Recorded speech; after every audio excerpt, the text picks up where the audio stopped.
I'm a 28-year-old female, and I'm in the whirlwind of planning my wedding, something I've dreamt about since I was a little girl.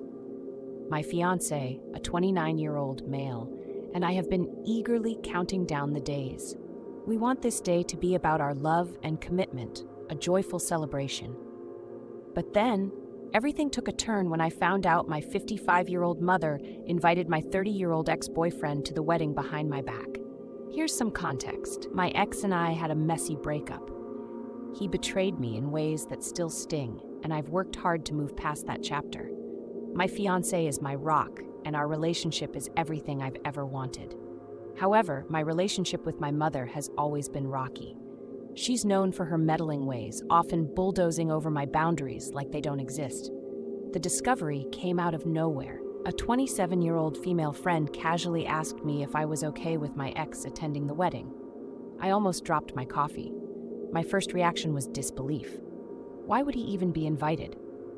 As it turns out, my mother, in her infinite wisdom, thought it would be a good idea. I was furious. When I confronted my mother, she was in the kitchen, stirring a pot like she hadn't just set a bomb off in my life. I asked her why she thought it was appropriate to invite someone who had hurt me so deeply. She shrugged, saying he was once part of the family, and it felt right to include him. I couldn't believe her nonchalant attitude. The confrontation escalated quickly. I laid it out, explaining how uncomfortable and painful his presence would make me feel.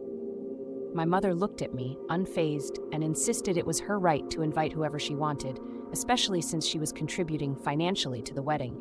It was like talking to a wall. Her refusal to see my side was infuriating. I had to make a choice.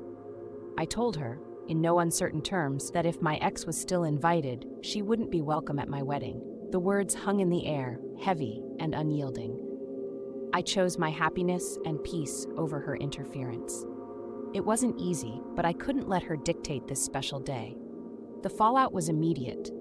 Some family members sided with my mother, claiming I was being unreasonable. The tension was palpable, as if a fracture had split open within the family. While I stood by my decision, there were moments of doubt. Had I gone too far? Was I right to draw such a hard line? Now, here I am, turning to Reddit for perspective. Am I the asshole for putting my peace first and uninviting my mother? Or was it justified, given the circumstances? I hope to find some clarity from those who understand the delicate dance of family loyalty versus personal boundaries.